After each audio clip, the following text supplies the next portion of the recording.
નમસ્કાર મિત્રો, જય હિન્દ જય ભારત. સ્વાગત છે તમારું આપની પોતાની યુટ્યુબ ચેનલ પેન્શન ગુજરાત પર.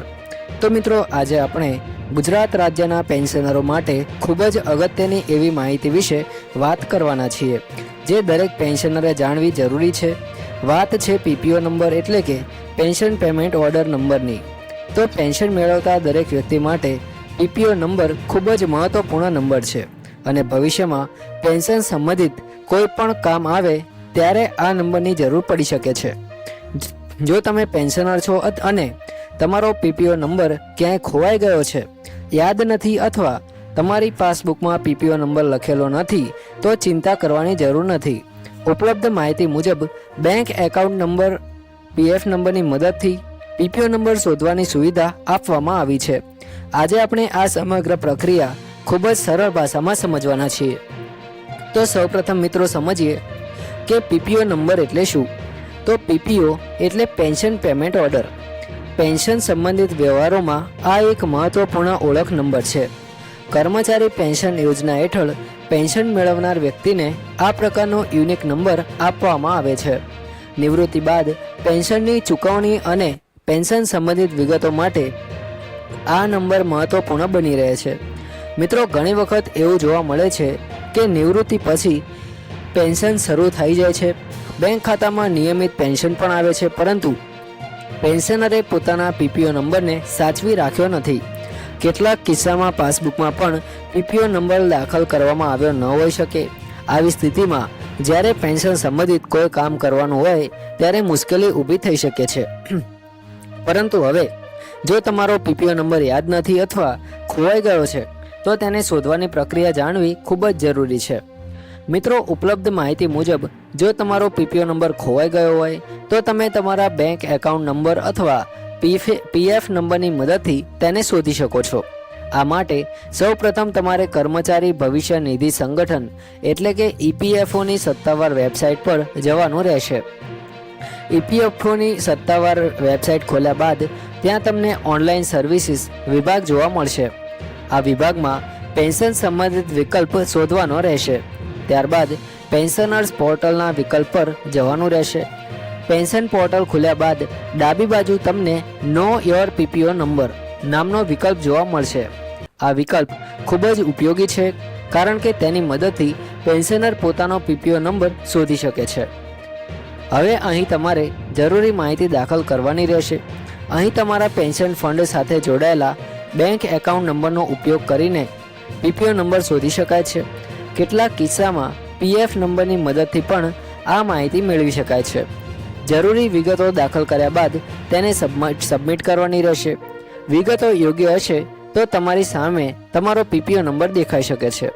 અહીં મિત્રો, એક વાત ખાસ ધ્યાનમાં રાખવાની છે કે કોઈ પણ વ્યક્તિએ પોતાની બેંક અથવા પેન્શન સંબંધિત માહિતી કોઈ અજાણી વ્યક્તિ સાથે શેર કરવી નહીં. ખાસ કરીને ઓટીપી, પાસવર્ડ અથવા અન્ય સંવેદનશીલ માહિતી કોઈને પણ આપવી નહીં. પેન્શન સંબંધિત કામગીરી માટે હંમેશા સત્તાવાર માધ્યમનો જ ઉપયોગ કરવો જોઈએ. હવે મિત્રો, વાત કરીએ પીપીઓ નંબર શા માટે આટલો મહત્વપૂર્ણ છે તેના વિશે. તો પેન્શનરની દ્રષ્ટિએ પીપીઓ નંબર એક મહત્વપૂર્ણ ઓળખ નંબર છે. પેન્શન સંબંધિત ઘણી કામગીરીમાં આ નંબરનો ઉપયોગ થઈ શકે છે. જો પેન્શન અંગે કોઈ ફરિયાદ નોંધાવવાની હોય, પેન્શનની સ્થિતિ તપાસવાની હોય અથવા પેન્શન સંબંધિત માહિતી મેળવવાની હોય ત્યારે પીપીઓ નંબર ઉપયોગી બને છે.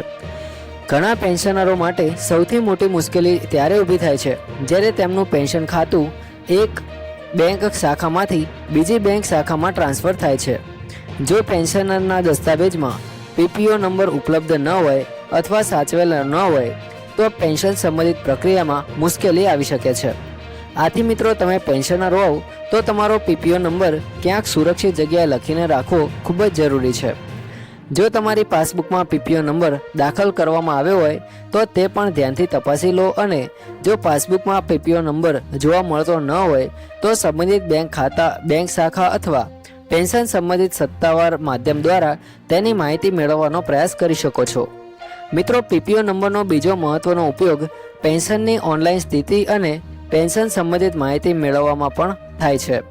પેન્શન પેમેન્ટ ઇન્ક્વાયરી સંબંધિત સુવિધાઓ દ્વારા પેન્શનર પોતાની પેન્શનની માહિતી, ચૂકવણી સંબંધિત વિગતો અને અન્ય જરૂરી માહિતી મેળવી શકે છે. આ સાથે જીવન પ્રમાણપત્ર એટલે કે લાઈફ સર્ટિફિકેટ સંબંધિત કામગીરીમાં પણ પેન્શનરની ઓળખ અને પેન્શનની વિગતો મહત્વપૂર્ણ બને છે. હવે મિત્રો એક સરળ ઉદાહરણથી સમજીએ કે ધારો કે કોઈ પેન્શનર વર્ષો પહેલાં નિવૃત્ત થયા છે. તેમનું પેન્શન નિયમિત રીતે બેંક ખાતામાં આવે છે, પરંતુ પીપીઓ નંબરની માહિતી તેમની પાસે હાલમાં ઉપલબ્ધ નથી. થોડા સમય બાદ તેમને પેન્શન સંબંધિત કોઈ ફરિયાદ નોંધાવવાની જરૂર પડે છે અથવા પેન્શનની સ્થિતિ તપાસવાની જરૂર પડે છે, ત્યારે પીપીઓ નંબરની જરૂર પડી શકે છે. આવી સ્થિતિમાં ગભરાવાની જરૂર નથી. ઉપલબ્ધ પ્રક્રિયા મુજબ પેન્શનર ઈપીએફઓના પેન્શન પોર્ટલ પર જઈને નો યોર પીપીઓ નંબર વિકલ્પનો ઉપયોગ કરી શકે છે અને જરૂરી વિગતોના આધારે પીપીઓ નંબર શોધવાનો પ્રયાસ કરી શકે છે. એટલે મિત્રો આજની માહિતીનો સૌથી મહત્વનો મુદ્દો એ છે કે પીપીઓ નંબર હંમેશા સુરક્ષિત રાખવો જોઈએ અને જરૂર પડે ત્યારે તેને શોધવાની પ્રક્રિયા જાણવી જોઈએ. જો તમે 60 વર્ષ, 70 વર્ષ અથવા 80 વર્ષ ઉંમરના પેન્શનર છો તો પેન્શન સંબંધિત દસ્તાવેજો અને મહત્વપૂર્ણ નંબરને વ્યવસ્થિત રીતે સાચવી રાખવા વધુ જરૂરી બની જાય છે. તમારા પીપીઓ નંબરની સાથે પેન્શન સંબંધિત અન્ય જરૂરી દસ્તાવેજો પણ એક સુરક્ષિત જગ્યાએ રાખવા જોઈએ. અને મિત્રો, જો કોઈ પણ પેન્શનર વડીલ હોય અને તેમને ઓનલાઈન પ્રક્રિયા કરવામાં મુશ્કેલી પડતી હોય તો પરિવારના વિશ્વાસુ સભ્યની મદદથી સત્તાવાર વેબસાઇટ પર જઈને માહિતી મેળવી શકાય છે. પરંતુ પોતાની બેન્કિંગ અથવા વ્યક્તિગત સુરક્ષા સુવિધા માટે સુરક્ષા સંબંધિત માહિતી અજાણ્યા વ્યક્તિ સાથે શેર કરવી જોઈએ નહીં. મિત્રો, આજની માહિતીનો સાર એટલો છે કે પીપીઓ નંબર પેન્શનર માટે એક મહત્વપૂર્ણ નંબર છે. તે પેન્શન સંબંધિત ઓળખ અને વિવિધ કામગીરીના ઉપયોગી બને છે. જો પીપીઓ નંબર ખોવાઈ ગયો હોય અથવા યાદ ન હોય તો ઉપલબ્ધ ઓનલાઈન સુવિધા દ્વારા બેંક એકાઉન્ટ નંબર અથવા પીએફ નંબરની મદદથી તેને શોધી શકાય છે. સાથે સાથે તમારી પાસબુકમાં પીપીઓ નંબર નોંધાયેલો છે કે નહીં તે પણ એક વખત ચોક્કસ તપાસી લો. જો પીપીઓ નંબર ઉપલબ્ધ હોય તો તેને મોબાઈલમાં નોંધવાની સાથે એક કાગળ પર પણ સુરક્ષિત રીતે લખીને રાખો, જેથી ભવિષ્યમાં જરૂર પડે ત્યારે સરળતાથી મળી શકે. મિત્રો, પેન્શન સંબંધિત કોઈપણ પ્રક્રિયા કરતી વખતે હંમેશા સત્તાવાર માહિતી અને સત્તાવાર વેબસાઇટ પર જ વિશ્વાસ કરવો જોઈએ.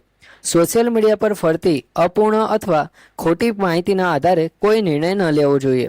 તો મિત્રો, હું આશા રાખું છું કે આજની આ માહિતી તમારા માટે ઉપયોગી રહી હશે. ખાસ કરીને જે પેન્શનરોએ પોતાનો પીપીઓ નંબર યાદ નથી અથવા ક્યાંથી મેળવવો તે અંગે માહિતી નહોતી, તેમના માટે આ માહિતી ખૂબ જ ઉપયોગી બની શકે છે.